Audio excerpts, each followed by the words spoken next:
You're now. Sorry. Welcome to the Wednesday, February 4th, 2026 Thurston County Planning Commission. The Planning Commission is a resident advisory committee to the Board of County Commissioners on land use planning matters such as the comprehensive plan and zoning ordinance amendments. Planning Commission actions are in the form of recommendations to the county commissioners, who are the final decision makers. All Planning Commission meetings are open to the public. Community members are welcome to observe all Planning Commission briefings and work sessions. Public comment is allowed on those topics for which a public hearing has not yet been held. We're gonna start out tonight with introductions, and then we'll move on to our agenda. So we'll start down here in the boardroom with Commissioner Miller. Hi, I'm Commissioner Miller. I serve for District 1. Colin Bartlett, District 5. Barry Halverson, Yale, Washington, District 2. Commissioner Kaiser, are you on?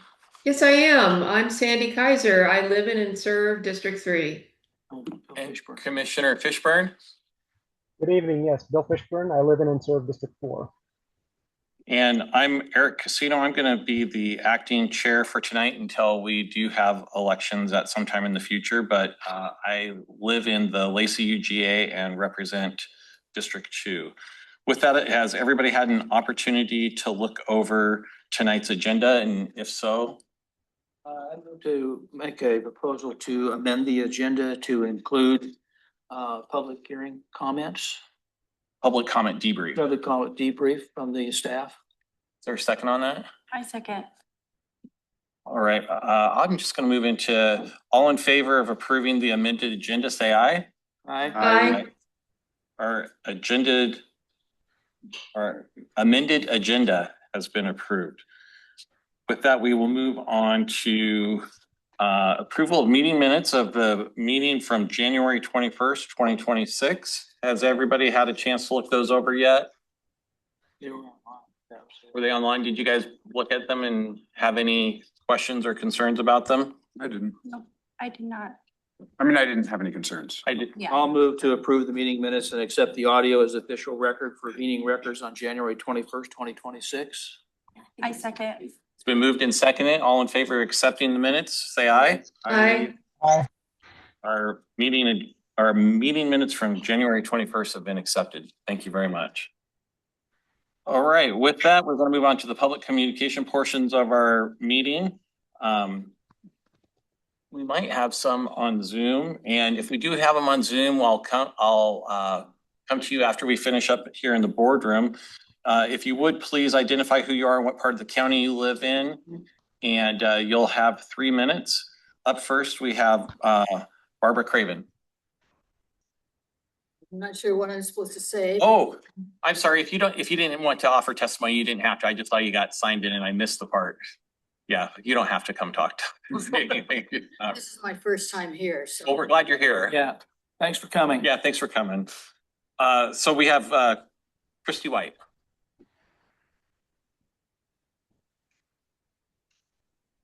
Good evening, commissioners, staff.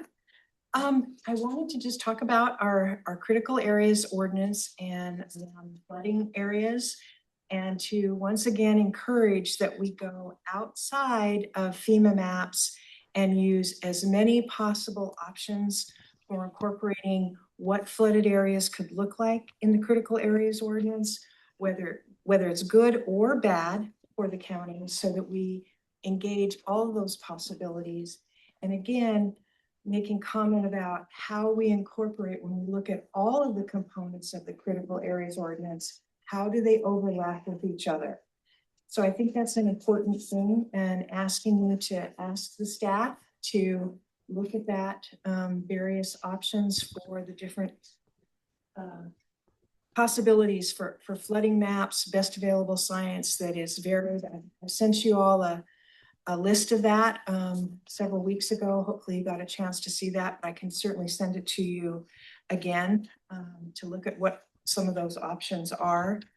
I think it's big, because right now it just looks like on the surface, unless I'm missing it, is that we're kind of really focused on FEMA, flood of record, 500-year floodplain, but there's a few others that Department of Ecology, in fact, encourages the counties to look at a variety of possibilities. And there's several other counties too that have incorporated a broader look at flooding areas and potentials. I kind of look back to the Shoreline Master Plan, one of those favorite things that we really have got to get into the detail of critical areas ordinance, much like Shoreline Master Plan. Thank you. Thank you. Up next, we have Betsy Norton.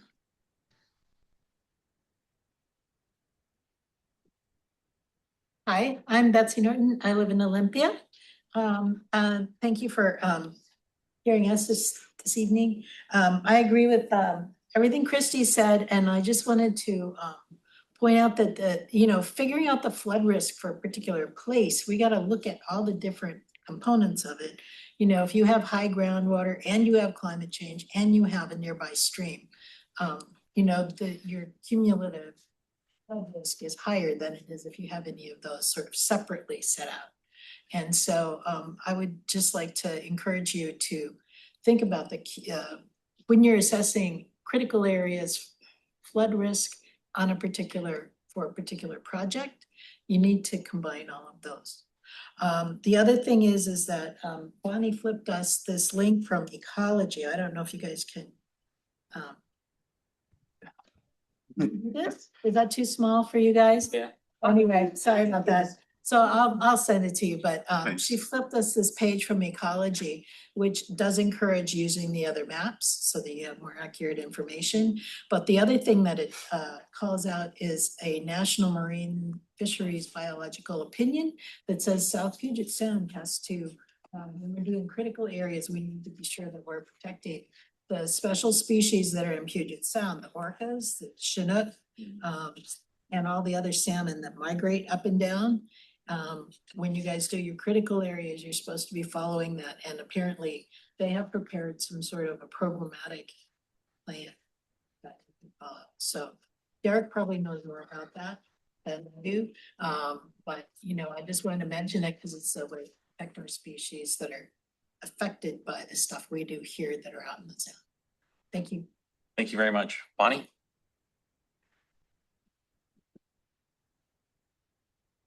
I have I'm Bonnie. I live in South Thurston County. I have a friend that loves her flooded fields. She's a duck hunter and she uses it for that. She can probably build over in the corner of it, like a small, tiny house. She has spotted frogs and is working out, and she has her dogs out there, and she uses her dogs in the upland area. She doesn't go down there and mess, down there, but she likes it, and she hopes that the water can kind of stay sort of normal.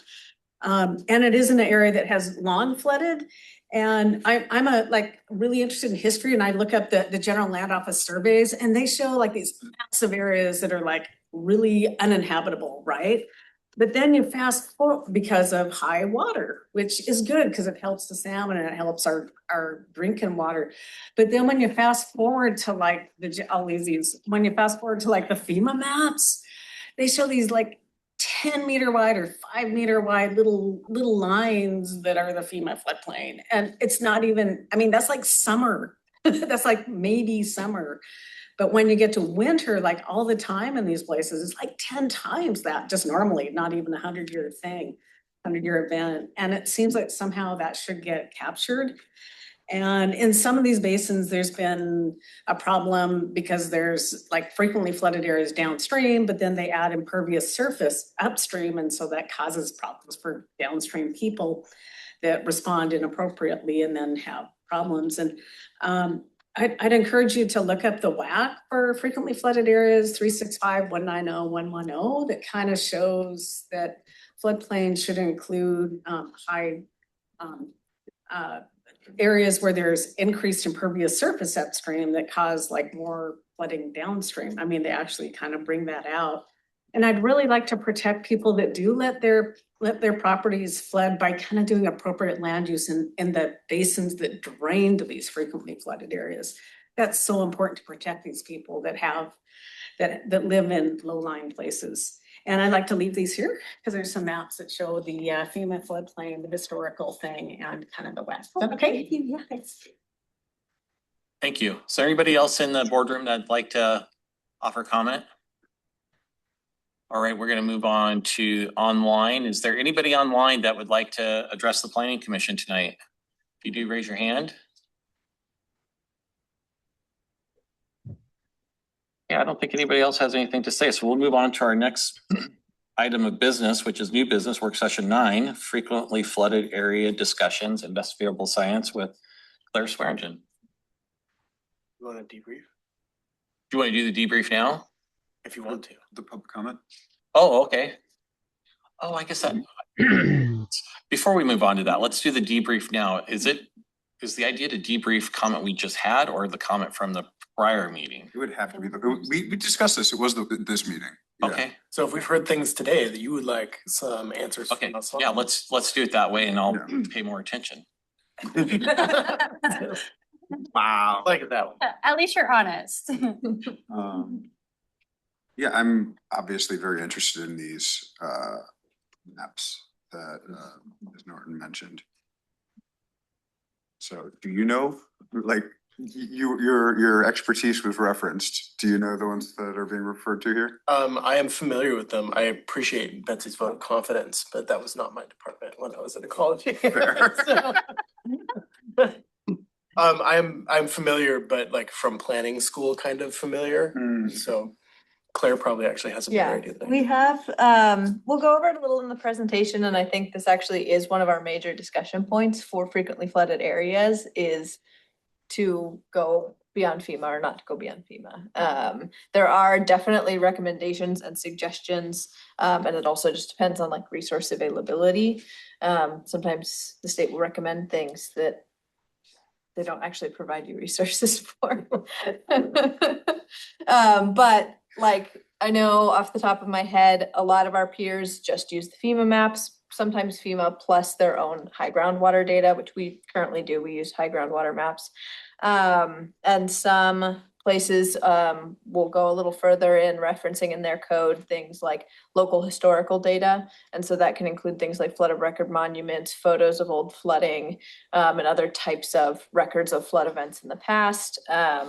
Or even like current, like someone might, like one of the public comments mentioned, like someone might have a lot of flooding on their property that they see regularly that goes beyond FEMA, and they might share that with the county. So some of those data sources can be a little bit trickier to like compile in a public facing way. Some counties will have their code reference their ability to use those data sources. Some counties don't have that in their code. And then the other thing that I see a couple other counties starting to use more and more and to reference directly in their code are their channel migration zone maps. And so FEMA currently doesn't deal anything with channel migration. So that is going above and beyond the baseline requirement for FEMA base flood type maps, but it's becoming more common, I think. Pierce County at least uses CMZs. Are we familiar with the concept of channel migration zones? So basically in a, I'm not. okay, in like a river valley, like rivers will naturally, as long as they're not like super down cut in their kind of later phases of being a river, they will essentially bounce across the floodplain back and forth. And they'll move across kind of this wide valley area. So channel migration zones, you'll see them on like LiDAR maps. There'll be like old river scars and like channels that you can see on the maps. I was just flying over Montana and there was a like textbook beautiful example of this river with its main channel going through one way and then these two little oxbow streams coming out the sides of it, filling up this full wide floodplain. I was like, oh, channel migration. And if you spend a lot of time in areas that don't have a lot of controls on their rivers, you'll notice that those are areas that can become rivers again very easily in a lot of cases. So they're definitely something that's worth keeping tabs on, I think. Yeah. There will be also, we'll talk a lot more. Channel migration zones do relate with flood areas and they'll be in tonight's presentation, but we'll also be talking about them with fish and wildlife habitat conservation areas. Commissioner Kaiser, did you have something? I did. I had a question for Claire, following up on your comments. So it sounds like it is expensive, perhaps, to use different maps. You kind of hinted that that might be. Would that be something that would prohibit us from using the best available maps? And what kind of costs are we thinking of here? I think the dilemma is really more that in some cases, the maps won't exist and we would have to create them and decide where we think the channel migration zones are. Like, I don't think we have local Yeah. channel migration maps. Yeah, per in se. this case, yes, when I say like getting resources for these things, it's not necessarily cost, although obviously we have to create, if we had to create maps, that would be part of it. It's more about like whether or not we have the staff time, ability, tools to go out and do things like map channel migration zones. Like Pierce County has fairly detailed maps, I believe, of their channel migration zones for most of their major streams and rivers. And so they're able to pretty reliably use that as a permitting data source. We have, I believe there are like state level published channel migration zone maps for, off the top of my head, I think the Deschutes and Chehalis, but I could be wrong, in Thurston County. And they're what's referred to as a planning level map, so they're not as high detailed as something that would give you like, if you zoom in on your property, you can see exactly where the line is versus they're more general or high level resources that I'm aware of. Thanks for that. This might be a silly question, but Fish and Wildlife wouldn't have any like kind of maps. Theirs would relate more to things like the location of streams and rivers, but not necessarily like the full mapped like floodplain and like they are working on that, I think, because the Department of Fish and Wildlife's recommendations for fish and wildlife habitat conservation areas now do incorporate channel migration zones. I would anticipate or at least hope that they're putting out more information. And we'll go over what they do have and what those resources look like when we do fish and wildlife habitat conservation. And I would also expect in the next probably 10 years or so that a lot of this becomes a lot more available. Like DNR, for example, is doing really highly detailed LiDAR-based mapping that you could then assess for where the channel migration zones are, but that's like brand new, like couple-month-old kind of available data. Yeah, which if you think about what they're able to do with the landslides and imagine that for other areas. You can use that in a lot of different scenarios. Yeah, actually that, so there's sort of a list here of some options. I'll pass this over to you. You don't need the rest of this part because it's what you wrote. But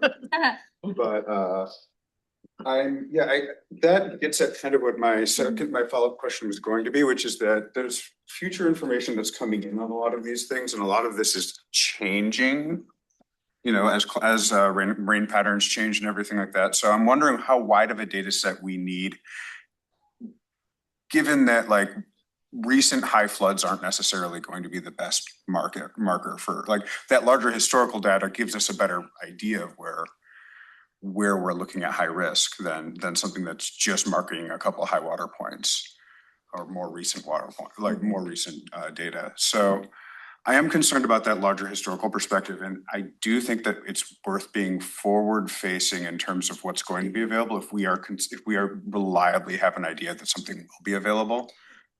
If we're planning for the future of how we're doing this, it makes sense to take future resources into account.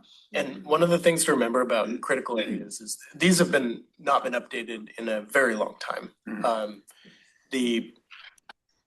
The whole idea behind the critical areas is that you're supposed to be able to do like pretty frequent updates for best available science.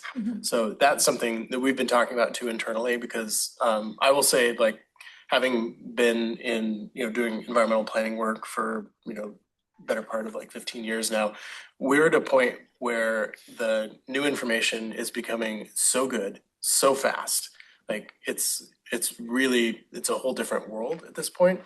And like we're really right at that precipice to be able to really understand things so much better.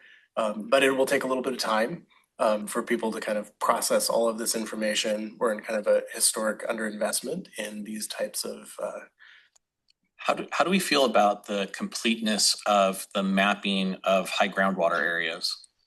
I think we have a pretty good high groundwater map. We built it for our stormwater program so that we know where we can infiltrate water. But it's very recent and pretty up to date. When you overlay those with frequently flooded areas or any of the different kinds of floodways, floodplains, flood zones, or with CARES, is there something that is informing us on anything? I haven't seen that. I don't know if. Just having just thinking and off the top of my head too, sort of visually looking at our maps, I would say those tend to fall more so on Caras, just because. And we also have a lot of cars that are right next to streams too, because we have cars everywhere pretty much. But they do tend to relate more to the subsurface geology, so. Yeah, just given what you were saying about wanting to make this more updatable and more flexible going forward, I'd be interested, obviously this is a larger conversation than an immediate response, but like what we can do to set you guys up for success in that regard going forward.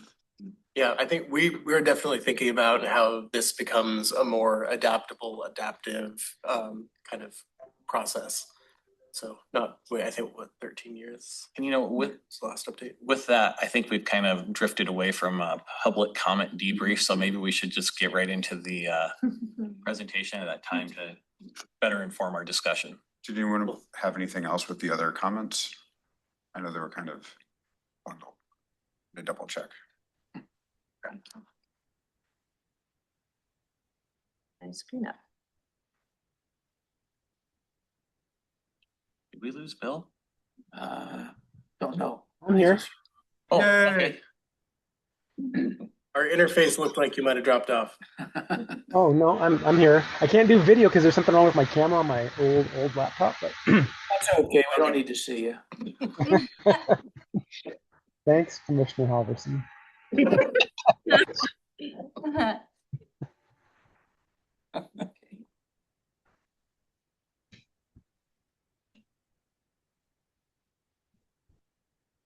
Right, so as we talked about a little bit already, we're looking at frequently flooded areas today, talking about the best available science and setting up some discussion. The structure of the presentation should be relatively familiar by now. We're going to talk about the functions, values, and hazards associated with this specific critical area. We're going to look at how it's impacted by climate change, talk about the key protection strategies that the CAO implements, and then set up some time for discussion. This is the WAC definition for frequently flooded areas. They are lands in the floodplain subject to at least a 1% or greater chance of flooding in any given year, or within areas subject to flooding due to high groundwater. These areas include, but aren't limited to, streams, rivers, lakes, coastal areas, wetlands, and areas where high groundwater forms ponds on the surface.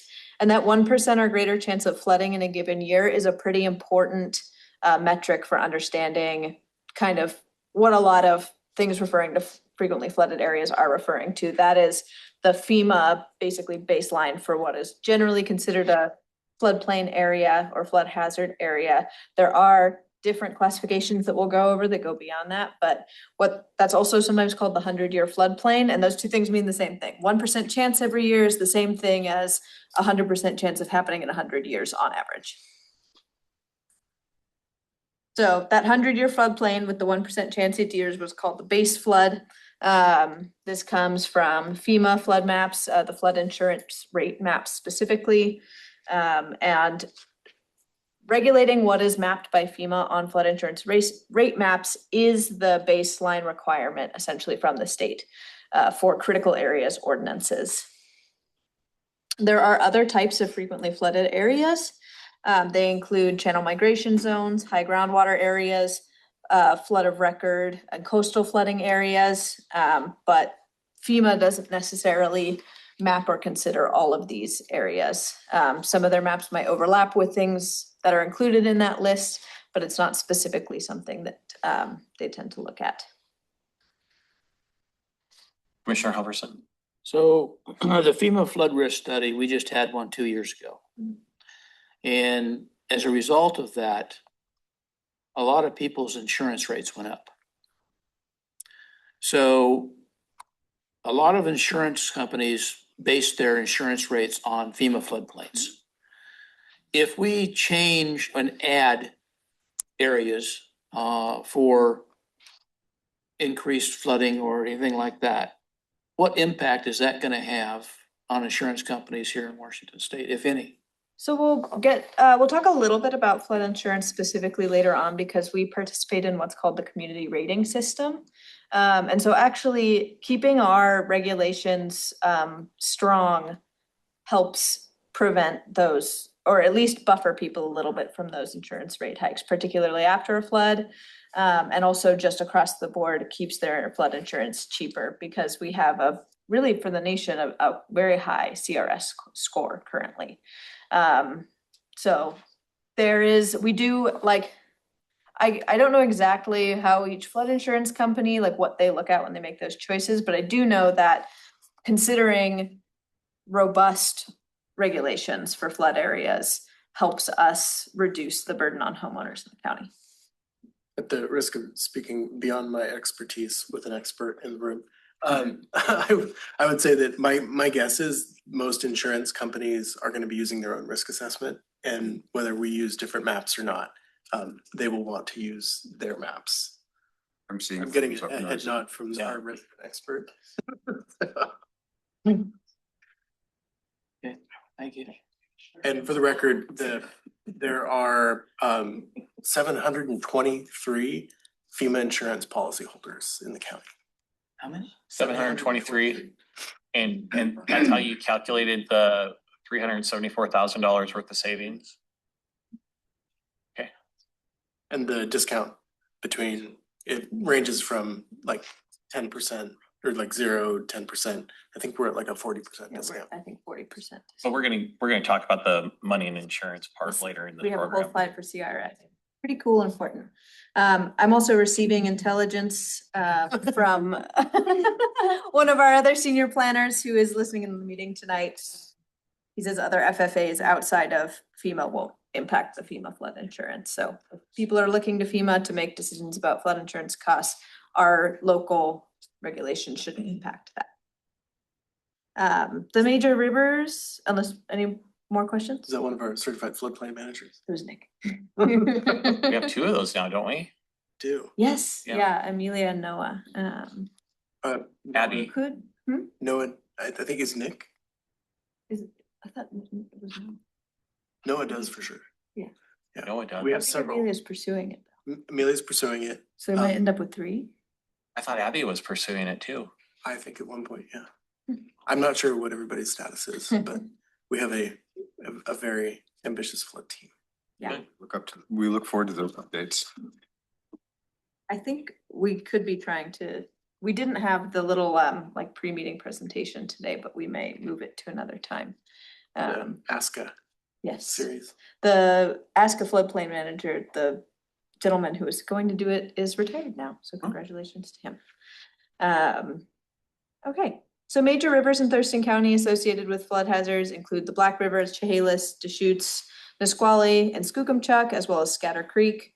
Thurston County also monitors the water levels for Long Lake and Lake St. Clair due to their potential to damage property and floods. High groundwater hazards exist where the water table is very close to the surface or where subsurface geology creates pooling of groundwater. Flood of record maps, which we do currently use in the CAO, indicate where flooding has been known to happen in the past. Flood of record maps may indicate flood areas with a wide range of annual possibility, which is just something to think about when considering using those. If the 1,000-year flood happens, that would become flood of record. So they're a useful tool, but the probability they indicate varies. Channel migration zones, we've talked a little bit about already, are areas along streams and rivers where the main water course could occupy in the future as it moves and as the morphology changes. Channel migration is a naturally occurring process that can also be impacted by human activity. Coastal flooding can occur with strong tides and storm surges, which can cause flooding along stormline as water gets pushed up further against the coast. And in river delta areas too. So if you imagine ocean water backwashing essentially up the river that is emptying out into it, this type of flooding doesn't currently pose a super severe risk in Thurston County, but climate change and sea level rise could increase this risk over time. And we'll go over more climate change related stuff elsewhere. So floodplains, while they do, like, this is another one, sort of like geologic hazard areas where a lot of time the first thing that comes to mind is hazard to human life and safety and property. They do also have really important ecological functions. So floodplains and flood events themselves create and enhance fish habitat. Floods transport woody debris into stream channels. This is a really important function of the area surrounding streams and rivers. The woody debris, when it enters the water, can slow down the current or create slow pockets or deep pockets, which stay colder. They're just really good fish habitat. And help maintain a healthy stream morphology and a variety of different types of morphologies within a stream, which fish also like. The unique morphology of floodplains help to protect aquatic species during high flow events, essentially by creating those little slow side areas.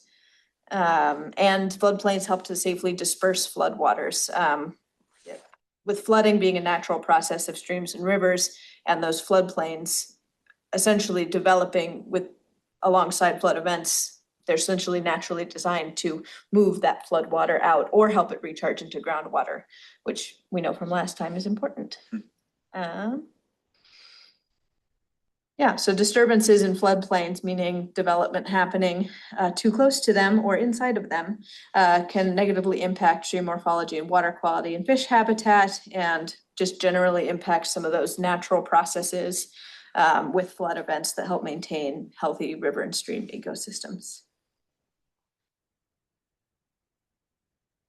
Floods do also present a really significant hazard to human life, safety, health, property.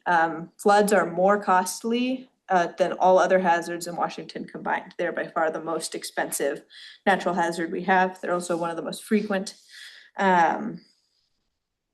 Cleaning up after a flood, like going in and helping verify that people are safe, rebuilding or repairing damaged homes and infrastructure, is much more costly than just avoiding flood impacts up front.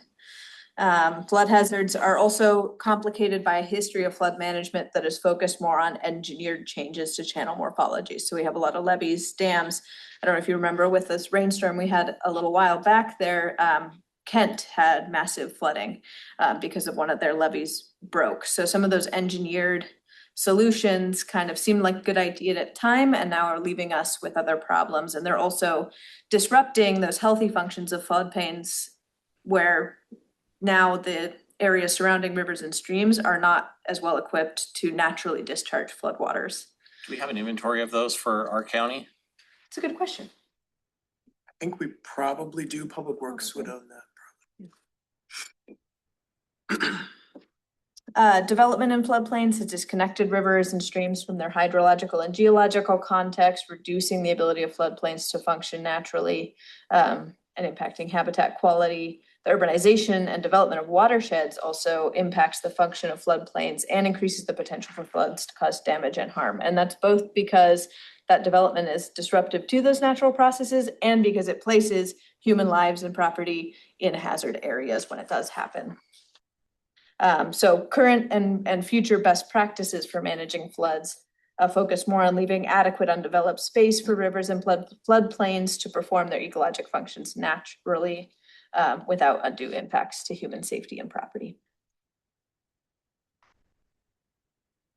Under the flood insurance question, we do participate in the community rating system. This is a program based in FEMA that helps lower insurance costs to people living in participating jurisdictions. It helps make flood insurance more accessible and affordable for people who live in our community.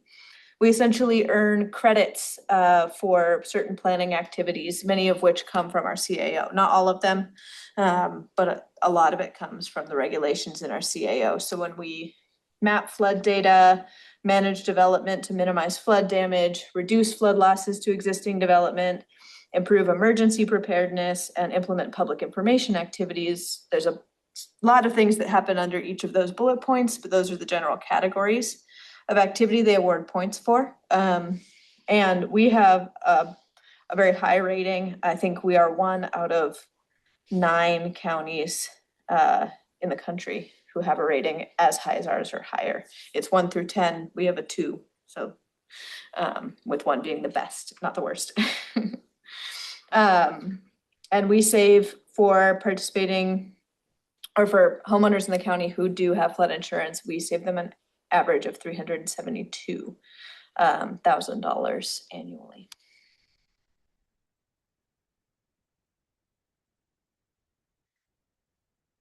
Did you want to talk about the insurance stuff some more? No, not now. I just got a bunch of people that are, Lake Lawrence, I don't know if you know, but it used to be in a floodplain. And when FEMA came out 2 years ago, we had a chance to sit down with the FEMA folks that did the study out there. And we proved to them that Lake Lawrence was not a flood area. It was not in a flood zone. They thought that it was a kettle lake and water couldn't get out. We had to actually show them the out creek. Yeah. We actually had to walk them down there and show them how it discharged. And they changed their entire perception. And there's about 60 homes on the lake that were designated as in a flood zone, paying very high insurance premiums for it. And they got removed from the area because of the study that FEMA did 2 years ago. How did FEMA get in contact with your group? I got in contact with them. How did you know to get in contact with them though? Because I knew they were doing the study. How did you know they were doing the study though? Because I talked to community planning and economics developments. And they sent me the information to contact the individual that was out here doing the study. Barry knows how government works. Yeah, then I contacted him and I said, listen, I know you're doing this. We have a huge concern out here in our community. Yeah. Because we have never flooded out here. Yeah. And the basin that we're in, just the topography of it doesn't allow that much water to come into the lake. To collect before it spills over. Collect before it spills over. Yeah. So we had to bring him out here and actually walk the ground with him and show him. And he was impressed. I'm glad that worked out for you. Yeah. Anyway, that's just a side note. This is why I talk about this, because there were other folks that lived in the Deschutes River just outside of Lake Lawrence that, as several people said, it floods regularly. And that's why cities of Lacey, Tumwater, Yelm purchased the land down there, 100 acres of it, for water rights. And it continues to flood. There's no barriers to flooding down there. But a lot of those folks down there were, they got hit pretty hard with insurance premiums. Did you have something, Colin? Thank you for So climate change has the potential to pretty severely impact frequently flooded areas. They're pretty susceptible to the types of changes in precipitation patterns that we see associated with climate change. It's likely to continue to cause more intense rainfall events in the wet season, and these increased heavy precipitation events can also increase the severity, risk, and frequency of flood events. As the frequency and intensity of flood changes, it may become necessary to look beyond the 100-year floodplain. We heard that in our public comment debrief as well. As events previously considered to be 100-year floods or even 500-year floods might become more common. I know there are jurisdictions, at least in the country, I don't know about some of our neighbors, that are looking to modeling to see basically when will their 500-year floodplain become their 100-year floodplain. And the number for a lot of places might be in the decades. So that's something to think about as well. Climate change is also linked to sea level rise, which is an emerging threat in coastal areas. Well, Thurston County does not currently experience a high level of risk from coastal flooding. Sea level rise combined with the potential increase in intensity and frequency of storm surges, which are essentially weather-based, like large waves that can come in and cause coastal flooding due to storms over the water. These might pose a risk to coastal areas in the future. Our current primary source and the baseline requirement for flood hazard mapping are FEMA maps, but these maps don't consider climate change, sea level rise, or channel migration zones. Resources from other agencies like the Washington Silver Jackets, the U.S. Geological Survey, the Washington State Department of Ecology, NOAA, the University of Washington Climate Impacts Group, and more can help support areas that aren't covered by FEMA maps and improve flood protections in Thurston County. One thing I will add here is we are actually way ahead of the curve compared to most counties as far as the work that we're doing on climate change. We're currently working with the Department of Ecology, the Climate Impact Group, King County, and Thurston County. And that's like the folks who are actually on the cutting edge of all of this. So we've got one of the folks in our water and science water and climate planning team, who has been looking at all of the different climate models to figure out which specific future rainfall models and temperature models actually fit with the patterns across Thurston County, because we have an exceptionally diverse range of temperatures and rainfall for Thurston County. It's very, very diverse. Yeah, there are certain areas where some models are more accurate than others in the county, just based on, because we have such a diverse level of topography and habitat and everything, and weather patterns in the county. I've seen the spreadsheet of it. It looks amazing. There's so many little dots and numbers. Our climate water team is really cool. Yeah, we've been doing about 6 months worth of testing and statistical work on which models fit best in different parts of the county. And for different things that you're trying to model. So it's geographic, and for is it a rainfall event? Is it average annual rainfall? It's very cool. So I guess when I think about these kind of things, and I know that the Nisqually is different than everywhere else, specifically because of the dam. And when I think about that, we're going to do all this modeling for trying to figure out how flooding is going to be affected. When I think about the Nisqually, I think climate modeling is like a very, very small portion of what we need to worry about the Nisqually flooding. We need to worry about what happens at the dam. The dam is what floods out the Nisqually River historically. Every single time there's been a bad flood event in human history, it's been on that dam. And so I'm glad that we're thinking about how climate change is going to affect these things, especially countywide, but specifically on the Nisqually River. How are we factoring in the human factor of the Alder Dam to the Nisqually River?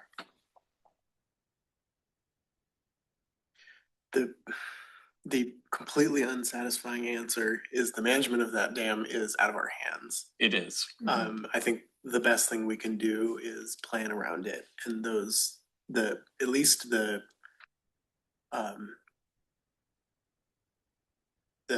intensity and severity of the events that come from the dam should be still within the same kind of window that we'd expect. They might be more frequent releases, like problematic releases with climate change. I guess where I'm getting at is, and this is going to kind of date me a little bit, but I was in kindergarten when the flood of 77 came through. And I don't know if you know this, but I grew up in a trailer park down in Nisqually. So I was in kindergarten when the 77 flood washed us out. And I was in college, just got done with college when the 96 flood washed us out. And those were both very specifically because of the dam. The 2004 flood was probably because of the dam. And if you listen to Howard Glassstetter, he'd say it was certainly because of the dam.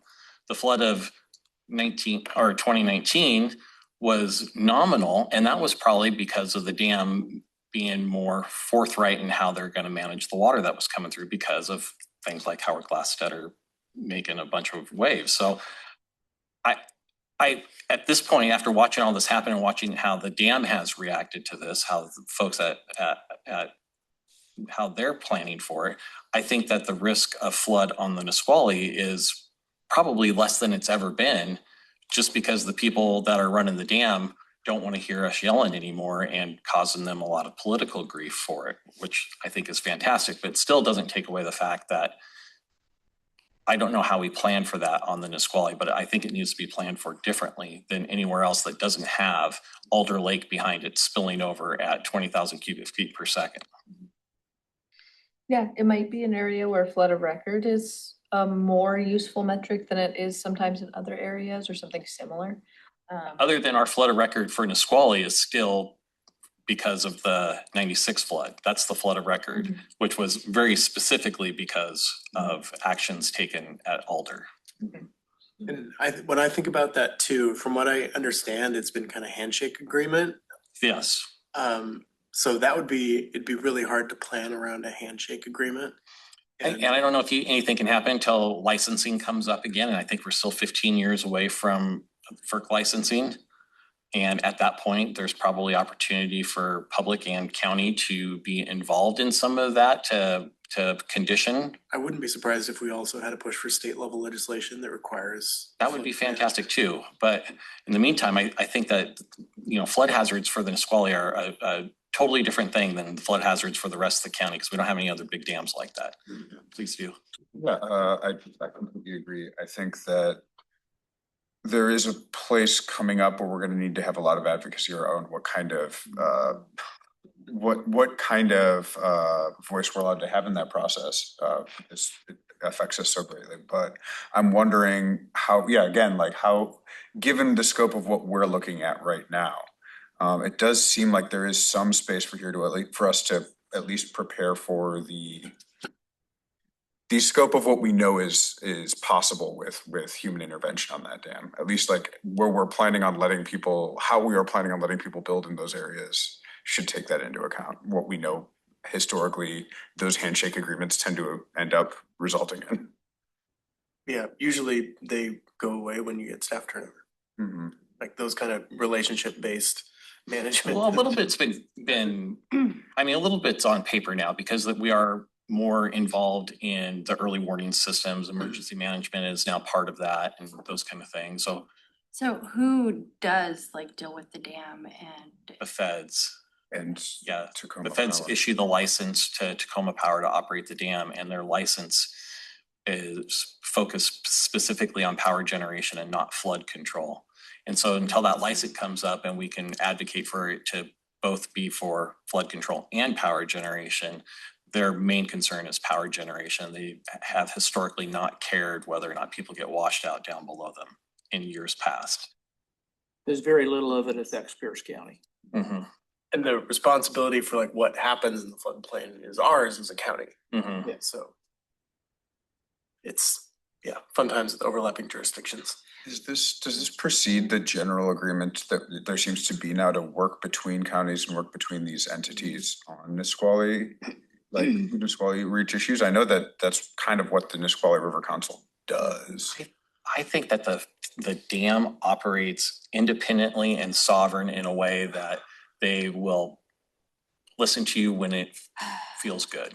But I don't think that they take any pressure from the outside other than when it's time to renew licensing, unless they feel like it. Yeah, okay. My experience comes from the Skagit. I worked on the Skagit and there are a couple of development projects on the Skagit. And it was, it would have to be relicensing time and you'd have to have a lot of pressure to change some of those conditions of the licenses. Did you say that? Let's do it. Let's give them pressure. I don't remember when it's coming up for sure, but it's the FERC license for the Alder Lake Dam. Yeah.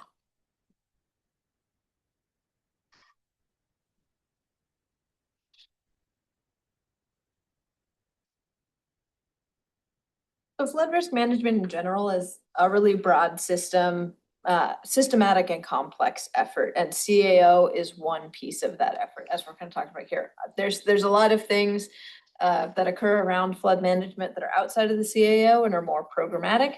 The CAO, what it can do is identify areas where development should be conditioned or restricted or disallowed to protect people and their property from flood events and to protect the ecosystems around floodplains from human development. So there's a larger emergency management framework at play here, but what we can do with the CAO is limit, condition, and regulate development in and around frequently flooded areas. At baseline, no development is allowed to, and this is part of the whole FEMA framework for regulation, cause a net rise in the base flood elevation, the base flood elevation being that 100-year floodplain. So putting a house somewhere, building something would cause that floodwater to then go up somewhere else or around it.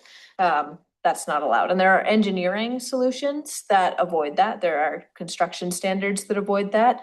But even if we're implementing those in places, we still need to consider things like ecological functions and no net loss.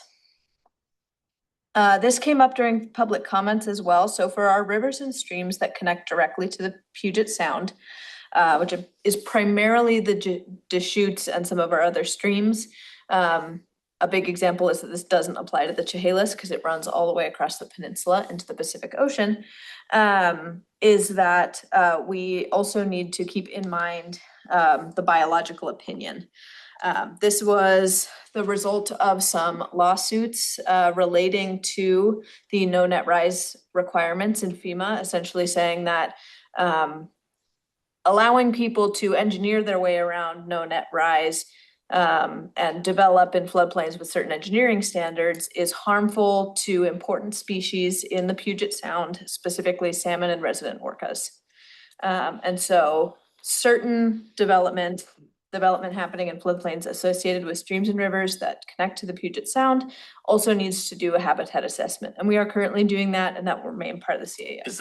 Is that like a countywide assessment or a basin or a It is system? something that is submitted with the development application.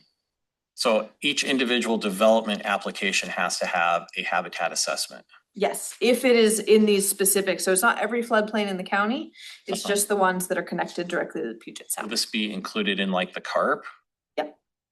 Yeah, that's how they're being taken in. So it's essentially when someone submits for a CARP and they get their checkbox of what reports are required, this is something that essentially comes in on our form. So there's a checkbox that says whether or not habitat assessment is required. If it is, it comes in and is reviewed along with anything else that their CARP needs. Now, is a habitat assessment something that has to be generated by an engineer or a biologist or? A biologist is a qualified professional, which is probably usually a biologist. Okay. So like if a regular homeowner wants to do something on their property, they're gonna have to hire a biologist if they want to pull a permit for their project for. Yeah, if it's in one of these floodplains and it's. If you want to re-roof your garage, you gotta hire a biologist to make sure that it doesn't affect your floodplain. Not No. necessarily. Not re-roofing the garage. This is we're looking at things like increase in footprint. So new building, expansion out on the house, putting in, this is the type of permit that would trigger this is something where new development is being added, new footprint is being added. New footprint. Yeah. Asphalt driveway. Asphalt driveway? From gravel to asphalt, I'm not sure. That wouldn't be because those are both impervious surfaces already. I hope we don't do it that way. So- Yeah. But this is a NIMFS, National Marine Fisheries Services So if requirement. We have to do this. say PSE wants to drive a new light pole, that would be a new footprint. They would need a new permit for that. Would they have to have a habitat assessment for putting in a new power line or a light pole or? Depends on. where- Utilities might be. Utilities better not be Yeah. exempt if we're not. That's an argument about whether a light. Just cost us more money for bringing the utilities in, Yeah. I mean. Yeah, I don't know the specifics as far as like the exact permit types that trigger this, but it's a general requirement for new development or expanded development in certain floodplains in the county. Commissioner Bartlett? Yeah, do you have any thoughts about if we are interested in wanting to streamline this process for homeowners? But we obviously don't want, one, we're straight up not allowed to in this particular case, but in other cases, we also don't want to lose the ecological accountability. What would be a way to bundle those logistical costs or lower them for homeowners who are looking for how to develop their properties here? Yeah, so obviously the next slide has these discussion points on it, but and I'm done with this one, so we can kind of segue right into this. So yeah, the kind of third point on this slide is flexibility and protection. Obviously we have baselines we have to meet. We have to regulate at least the FEMA maps. We need to meet no net loss requirements. We need to meet the requirements of the biological opinion.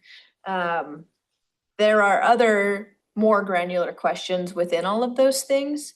For example, high groundwater hazard areas are not likely to be connected to things that require the biological opinion habitat reports, and can be often engineered around, or an engineer will say, be able to go out on site and do certain surveys to ensure that things are safe. So can we let people trust their engineers to do certain things in certain types of flood areas? And then, you know, making any consideration of those changes, we'd still look at whether there'd be impacts to CRS. Most of our CRS points come from the actual FEMA floodplains themselves, and we get a few bonus points for things like flood of record and high groundwater hazard areas. We could also look at things like a lot of folks end up needing to get reasonable use exceptions. We don't necessarily want to see too many reasonable use exceptions in those FEMA floodplains because that is where we could start to get in trouble with CRS. But we might identify certain scenarios in other types of flood areas where an administrative reasonable use rather than a hearing examiner is more appropriate. And in general, considering standards around what level of mapping, engineering, verification, and reporting is required for different types of development in different types of flood areas. What types of, I believe right now, like the survey requirements, like the topographical survey requirements for developing near high groundwater hazard areas is pretty robust. People are getting fairly robust engineering reports for things that could come, you know, maybe from a mapping resource, but then it depends on how granular we want to get. There are errors in topographical mapping resources. So there are questions there around like what the best way to balance the flexibility and ease burden on people is versus making sure that we do meet at least the baseline requirements and also our goals to generally protect people from hazards and protect the environment from people.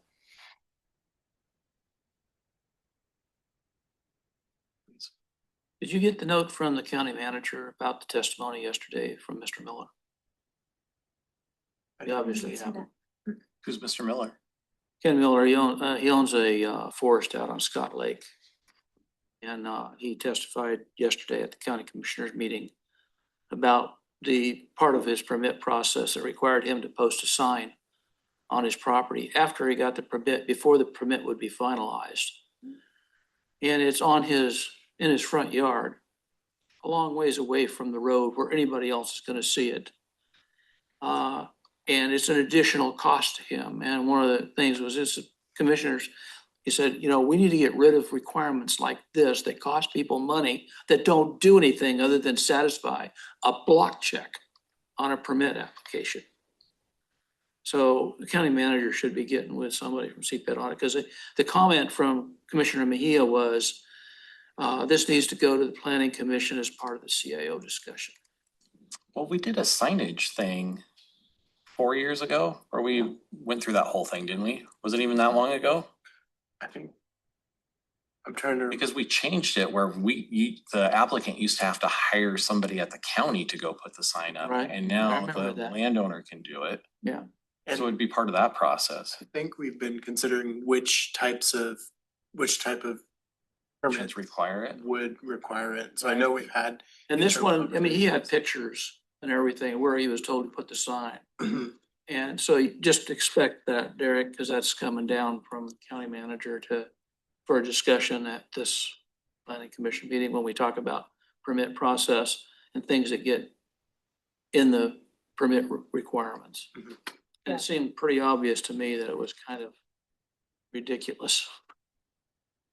Yeah, that's something later on after I think we've done kind of this type of introduction for each of the individual critical areas. We'll talk about permit process. That's something that could apply to multiple types of critical areas. Right. Well, it's a judgment call. That's what it looked like to me. It was a block check that you got to put a sign posted in your yard. But it's one of those things where, well, my yard is, 300 meters off the road. No one's going to see it. Well, the Amazon guy will see it. Yeah. A future property owner. I think the intent is the future property owner will see it and understand why there's a fence on that part of the property and know. Future property, he owns the property. Oh, it's just selling What's it. the project? Yeah, it's just a notice. Project notice. I thought this was the I thought we were talking about the Wetland. the wetland signs that you delineation put on your. It might be, I mean, he's over 300 foot from the wetland area, and I mean, I'll let- the wetland signs. it might be, Okay. I but think this is I'll a let good- you talk to Yeah, the I don't county think manager. this is about a public noticing sign. I think this is about, is it the little like the pictures of the sign that has like the bird and the reeds and I had a it said. grass on it that says there's a wetland CAO, here. on the Yeah. sign, so Hmm. conservation area ordinance. Yeah, that's a pretty common. Critical areas ordinance. Yeah, That's pretty it's, common. it's I think a, the it's a state tool can that do I see commonly used. I'll have to do some research into the specific state requirements or if Well, I thought you should where have the had that by requirement now, usually but comes it from. should be coming down to you as a Okay. point of interest. I heard a different issue, but if it's what Claire, no, I think Claire's right though. Yes, I do. I think I'll go back and confirm, but I think I have heard, I did hear about this being a concern at the board. And it's something we can definitely look at with the permit process. And I think to Claire's point, it is really about the like future users of the property. We need people to know that that's a wetland He area. wasn't selling his property though. This was not a permanent sign, it was a temporary sign. Okay, Okay. then this is, maybe I'm Figured confusing it as with a different type of signage. We'll get to the bottom of this and consider it We for. agree, there shouldn't be silly signage. No, Yeah. there should be some spirit of the law stuff going on with Particularly that. at the cost that was indicated, so. Yeah, okay, we'll look into what type of sign it is and where the requirement comes Yeah. from and. Amy should have the information, but If it is from like a noticing requirement, it might be something that's slightly outside the CAO. It might come from broader permitting requirements. But if it's something more specific to CAO, we can.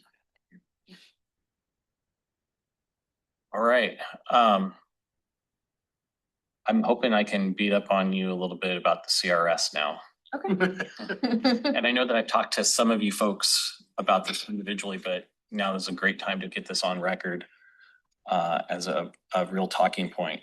I think that our participation in the community or in the CRS, community rating system, did not go through a proper cost benefit analysis. And I know that the county is very proud of our CRS, and there's probably a lot of reason to be proud of it. And we talk about a lot of the benefits, and I'm glad that we now know that there's 723 policy discounts in the county. I know that this last year during the flood hazard mitigation planning, I was not able to get that number out of it. Nobody was able to get that number. So I'm glad that we know that there's 723 of them and that there's a $372,000 worth of discounts that are being offered because of that. My concerns are that those are available. That CRS made it so those discounts were available, but the cost of that is the added regulation in floodways, specifically floodways, but also floodways or floodplains and flood zones. And the maps on the Nisqually also changed in 2023 and added a floodway through much of the Nisqually and certainly expanded the flood zones. The specific issue I'm going to have is we now have regulations that say that if a home along the Nisqually is damaged, that they are not allowed to rebuild.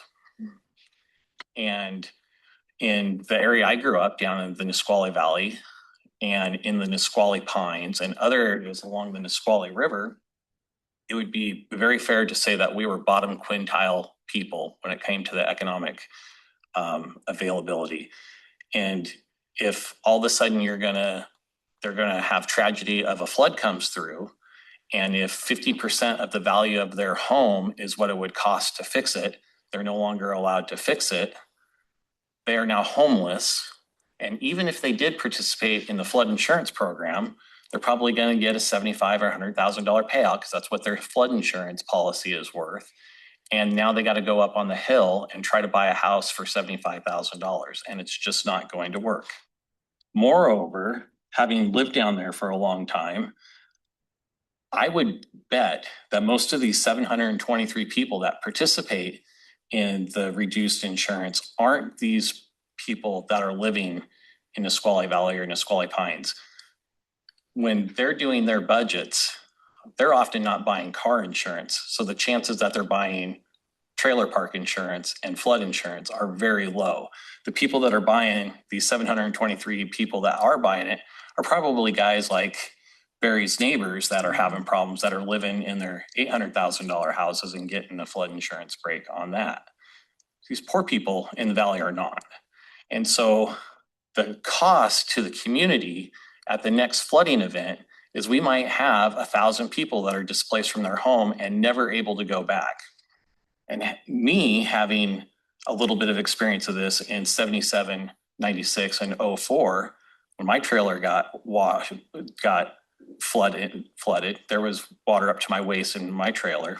We were still able to clean that out, and it was gross and it was a lot of work, and repair it well enough that we were able to rehabilitate the trailer. Now you would not be allowed to do that.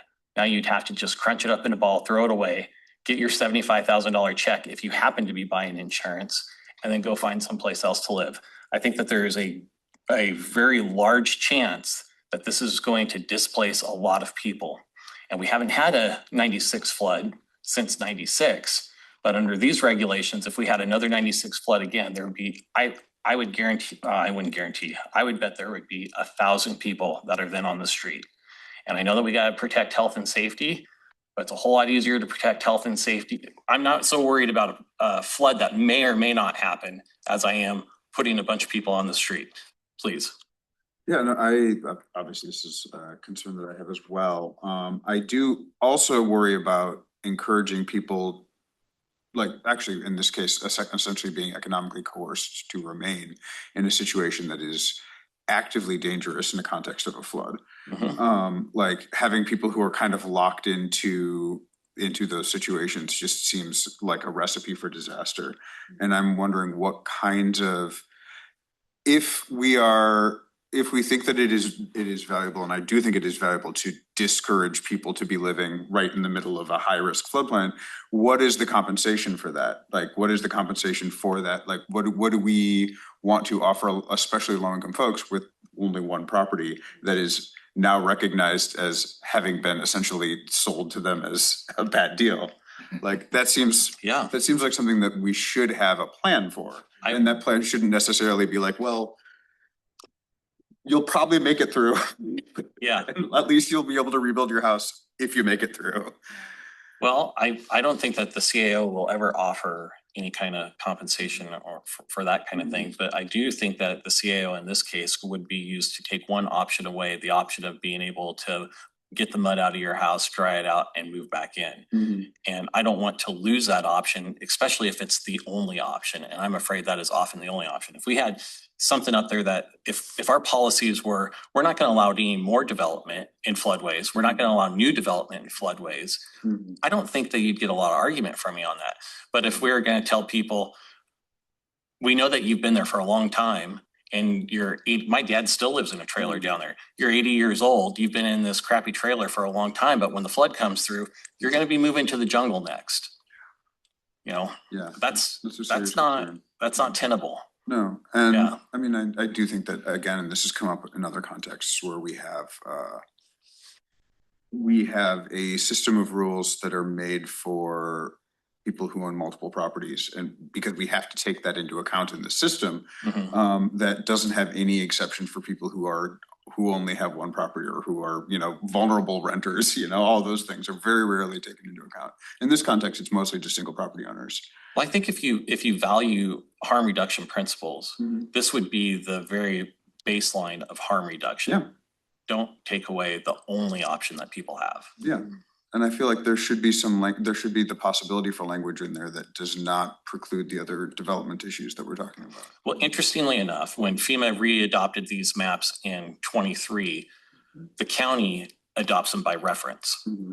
There's no public process with that, and so now in 2022, if my dad wanted to do something to his place, he lives in a trailer down there that's worth, $60,000. If he wanted to do something to his place, like replace the floors, and it costs $31,000, he wouldn't get a building permit for that. Mm-hmm. They wouldn't give him one. Mm-hmm. And they'd tell him you're out of luck. And if he said, but the floors are falling through on my trailer, you'd be out of it. Or in 2022, he can do it. Mm-hmm. Now in 2023, because of a adoption by reference of the county, where there's never any local input on that being done, if he wants to replace his floors, and it's $31,000, he can't get a permit. They say, well, just tear it down, go move into the jungle, or go move in with Eric. That can be our general policy. Everyone moves in with her. And I think that's a huge problem. I'm not sure what the answer is, but I think that the answer needs to be to, especially on these areas that already have inhabitants, that we need to roll these regulations back to what they were pre-2023. And a lot of times those were, if you got flooded out and you wanted to put a new mobile on because the other one wasn't worth repairing, you have to lift it up over the flood of record. That was the solution before. You raise your trailer up over the flood of record. Now you're not allowed to do that. And I know that there's some other people down there that are my dad's neighbors that one of them wants to just buy a new mobile home for $90,000 instead of trying to rehab the one they have. And they're like, you can't even get a new place. You can't even replace one that's there, even though there hasn't been a flood for a while and you're not. But, you know, these regulations are designed to push people out. But don't push out when you're pushing on the lowest quintile, that's not a good thing. Yeah, I think the legacy of, in particular, rules that have really set up and harmed people who you need to have access to that specific type of housing. It really is. The mobile home, manufactured home parks in floodplains is a nationwide legacy in of really damaging policy.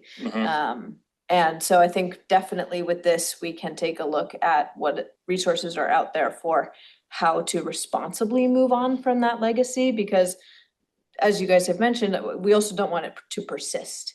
We don't want to see more of this happening for sure at minimum. Well, even more offensive than all of that is the idea that we're in a community rating system that gives people a financial subsidy on their flood insurance, but it's being utilized by the people that can afford flood insurance to begin with. So these people that can't afford the insurance are the ones that are being penalized for a subsidy to people that can afford it and probably won't be as affected by it. And it's kind of like the poor subsidizing the rich. And like if my dad can't rebuild, but Barry's neighbor can get cheap insurance, that is absolutely unfair. I think one of the other places I would look is when I think about the threshold for deciding whether or not somebody can build, like the dollar value. That might be a place to look in certain circumstances because it definitely penalizes people with low property values. Well, if we decide that the community rating system and our level of achievement in there, our level 2 or whatever it is so important to us, but it is based on a point system, I think we could go through and see, well, how many points can we lose before we lose this part of our point system? And can we lose that by saying we're going to allow redevelopment in places where people are already living? One thing about the community rating system, I'm getting some more input from our planners who are listening online. Some of the concerns coming out of this aren't necessarily specifically community rating system. A lot of them are just the flood insurance program in general, the NFIP. Yeah. And so there's some of these, and we'll have to, like, this can really be part of the research that we do when it comes down to writing the code and developing the code. To look at what are the baseline requirements so that we're not like out of compliance in a regulatory sense, but where can we provide relief to people and how can we provide that relief most responsibly? And so there may be things that do relate to CRS, but a lot of it I think is going to come from just baseline NFIP. And then we can go from there and ask that question, what are we willing to compromise on CRS if it comes down to things that we're only doing from CRS and not from baseline requirements? And then how can we structure regulations to provide relief to those people? To kind of just put this in another perspective, if you ask my dad, does he want an insurance policy for him would be about $1,000 a year. If you asked him, do you want a $400 discount on your insurance, or do you want the ability to rebuild your house if a flood does come? He would take the ability to rebuild his trailer 1,000,000 times over. Yeah, that may not necessarily be the choice at hand, that's what I'm saying. If these requirements aren't necessarily coming from our CRS participation, but from essentially the baseline requirements of FEMA, that's Well, if what we'd have to tease out. if it's all on the 100-year floodplain, the base map, then that's, I mean, I understand that part. He's just outside of it, but in the new FEMA maps of flood plain instead of floodway and flood zone, those all changed a little bit, and that's where a lot of these problems are. So I don't like that the maps got adopted by reference without local public input. I'm glad that Barry was able to pay attention to those kind of things. I missed it. My dad missed it. Everybody in that neighborhood that I've ever talked to down there, they missed it. They had no idea that was coming. But without local public input on all of a sudden having your redevelopment abilities go to zero, I think that was a huge mistake. And if we could roll this back a little bit where people that are already living there can do things. And again, I'm all right with if nobody's ever built a house there before, nobody should be able to build a house there now. That's fine. Or even high groundwater or even other areas of the county, but it's specifically along the Nisqually, which is already getting, who knows exactly what's going to happen because of the dam. I think the dam is really the biggest thing there. And maybe because of the problems that we've had in the dam before and the new relationship with them, we never have a flood down in Nisqually again. All the more reason to not tell people that they can't redevelop their land, put a new trailer on or whatever they need to do. Especially if even if there was still, the 2022 regulations that if you want to put a new place on, you got to, elevate it above the flood of record or something along those lines. That's all fine too, but to make it so that there's zero opportunity down there is a huge tragedy. I don't know how it's not considered a regulatory taking. I would think there's a constitutional issue there. I'm sure that there's some lawyer out there that would tell me that I'm wrong, some government lawyer that tell me I don't know what I'm talking about, but it sure feels like one to everybody else that would be missing, would now be homeless with a menial check. Yeah, I think maybe unsatisfyingly too, it's something that needs a programmatic approach to support as well, especially if we come to find that there isn't as much wiggle room for relief as we'd like to see for folks because of the baseline requirements that come out of the FEMA participation and maps. But that for the CAO, there's also a programmatic, and that, a programmatic approach is what would do things like help reimburse people or help get them to a point where they don't have to become homeless and don't have to live hazardously in a hazardous place, which is obviously the ideal. I'd love for those people to all live up in nice homes on the hill, but Like in King County, they do a lot of buyouts, floodplain buyouts. Yeah. And I think that would be Resources something that would are be worth looking into. very different between King County and Thurston County. Well, now what's happening down there is Impact fee at least. a lot of times what's happening down there now is one of those trailers will get destroyed like in a fire. That happens and they can't rebuild. And so the tribe will come through and buy their lot from them for $10,000 or something like that, which I guess is better than kicking the pants, but not by much. Please. Yeah, I am interested in what our timeline is for the presentations tonight. Just because I know that this is a really engaging conversation that I can basically go through indefinitely. So I want to make sure.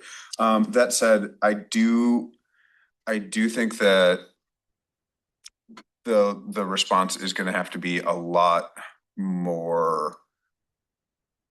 lot more moving parts than just a allowance. And so I do want to discourage that as just like a sole solution. And I do want to look at something that's going to provide, I guess, the kind of on the ground flexibility you're talking about needing in this context. And that would actually provide more infrastructural support. So I don't think that's entirely within the purview of what we're looking at right now, but I do wonder what we can do to encourage that, like encourage these kinds of buyouts and alternatives. We need a lot of money.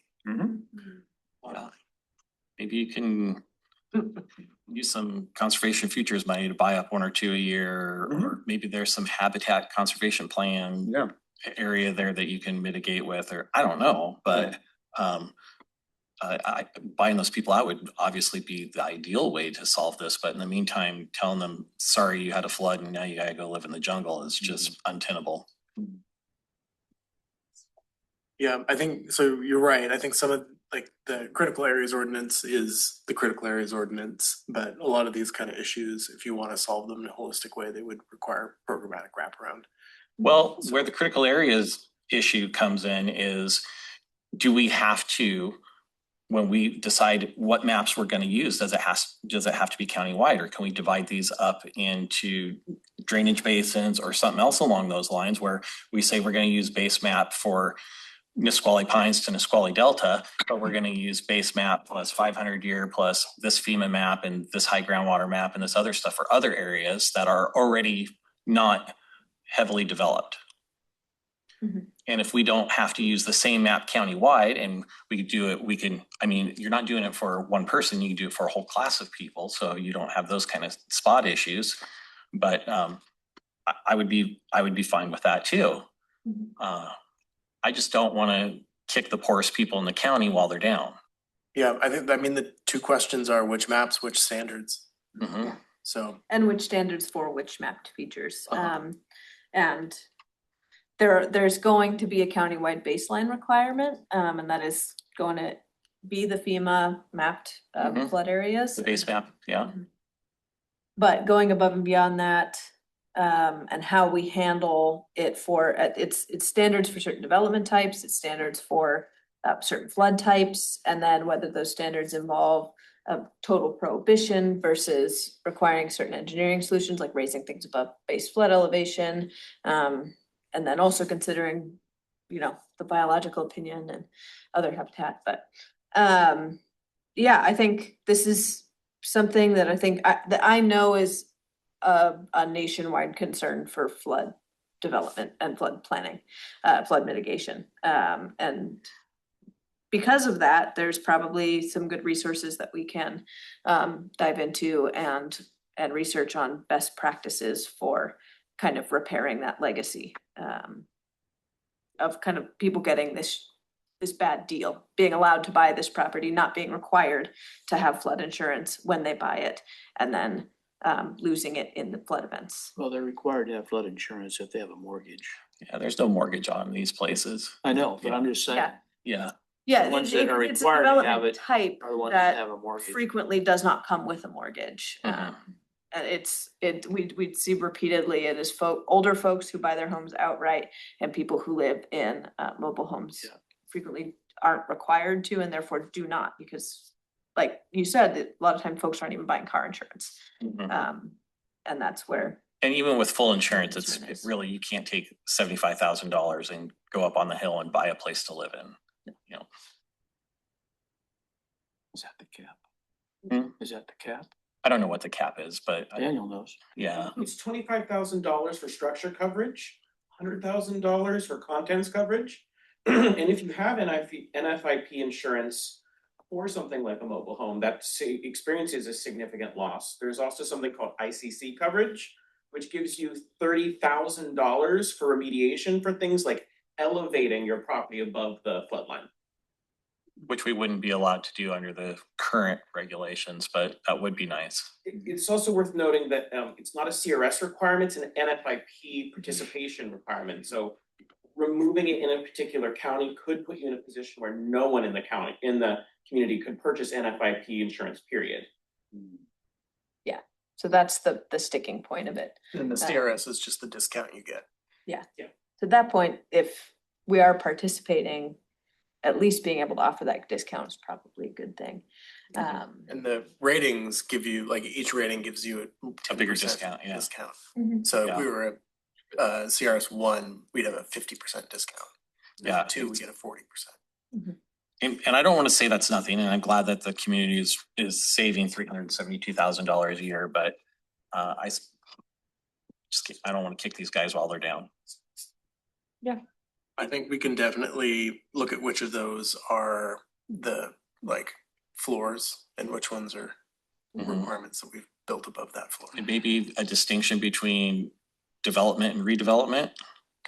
Development and redevelopment, that would be probably a very important distinction. And then Yep. I thought it was really interesting, the idea of like which maps you use in which areas, like using like current level of development to set higher standards for new development in areas that aren't yet I developed. think that would be fair too. And I think I wouldn't mind for a half hour if we saw some of that. Yeah. Okay. Thank you. Yeah. Does anybody else want to beat up on Claire now that I'm done? I don't think Claire's taking it personally. I'm not, no. I share the concerns expressed. I do. All right. Do you have any more for us then this evening? Just a quick look at the upcoming schedule if no one has any other discussion. The 18th of this month, it says no meeting on here. I don't know if you all will be meeting, but I at least won't be coming to talk to you about CAO on the 18th. So no meeting means for me, but on the 4th of March, we'll be looking at our first section of code, which I'm quite excited about. So we've been doing a lot of context, science, concepts, big picture conversations. By the time you see me again, I will have actually prepared several chapters of new code for us to look at together. So that's pretty exciting. And then we'll continue on with more sections of code. So the three sections upcoming will be geohazards, frequently flooded areas, and CARAs. And then we'll kind of dip back into some of these bigger concept discussions for wetlands, fish and wildlife habitat conservation areas. Do we have anything for the 18th? Yeah, we have a geological hazard area update code review. That is now inaccurate. Oh, okay. That got everything on that older version of the schedule is now bumped back by 2 weeks. So this on the screen that I have up here is now the most accurate version, and we'll get this on the website and everything. So are you suggesting we cancel the February 18th meeting, Commissioner? You don't have anything else? I can double. Do we have anything else in the glide path? Are you guys doing your, on that Wednesday though, you are having an open house though at 5:30, aren't you?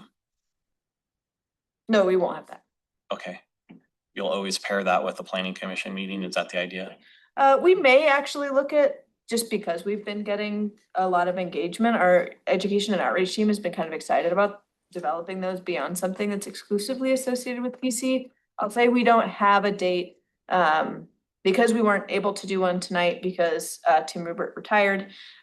We do have other floodplain managers on staff that we may want to do one with in the next few weeks, but I haven't set a date with the education and outreach folks for that. But it doesn't have to be associated with planning commission. Generally, we're doing them when we introduce a new type of critical area, basically though. I will check in, but we have a tentative item on the 18th for joint code. For what? Joint code. Oh, okay. That's exciting. So okay, that'd be awesome. We can double check that is real and not tentative, and that we're ready for those. I think we still might have some go no go decisions. But we'll wait for the email. Yeah. Okay. Well, we'll figure that out ASAP. Understanding that the 18th may or may not actually be on the calendar for us as a whole, is there anybody individually that would plan not to be here on the 18th?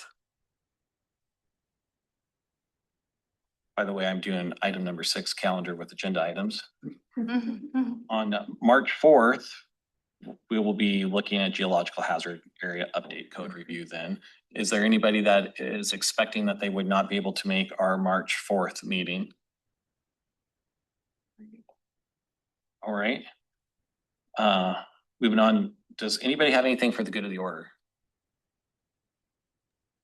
Chair Casino, I wanted to thank you for your stories and your experiences that you shared with us. It was very powerful to hear what you had to say, and we were very privileged to have you with us at this juncture of when we're looking over these issues. So thank you for digging deep on that. Appreciated it. Thank you. Does anybody else have anything for a good order? Staff, are you guys got anything else?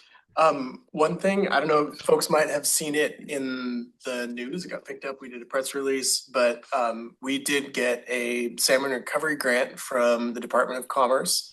And we're going to be building out a framework to basically assess the overall impact of the county's regulations trying to measure loss and gain of ecological function. So it's a kind of a building off of this kind of critical areas idea of function and values and the requirement that the county meet this no net loss standard across a couple of different programs, the SMP, the CAO, and what is the overall impact of kind of the regulatory protection as well as all of the other kind of positive programs that the county runs. Like, what does our ledger look like?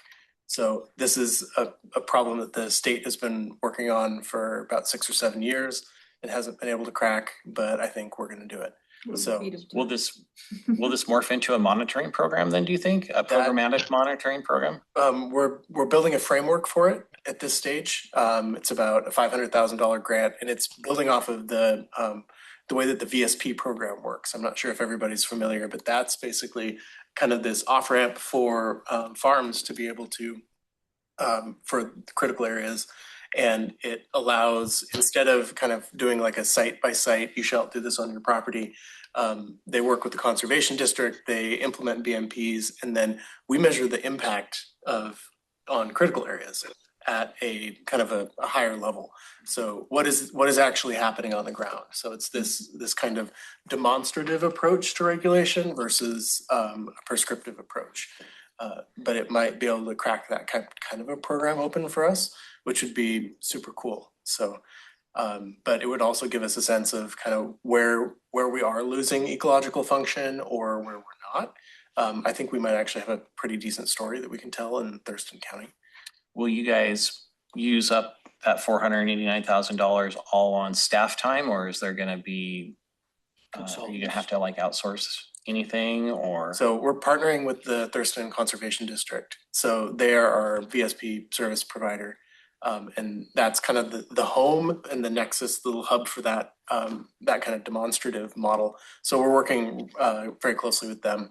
And we've roughly split the budget on that. So they have actually recently, I'm not sure if you all are aware, but they picked up a very, very talented individual from NOAA who left federal service, and we are very, very lucky to have him. But Paul Cheragino, he used to do a lot of really kind of high-level natural resource damage assessment work at NOAA, and now we have him as a resource in the county. I got to work with him when I did Puget Sound work, and he's fantastic. So we've got some really great local resources to tap into, and we're really excited about the project. All right. Anything else from anybody? No. Having no further business, this meeting is adjourned.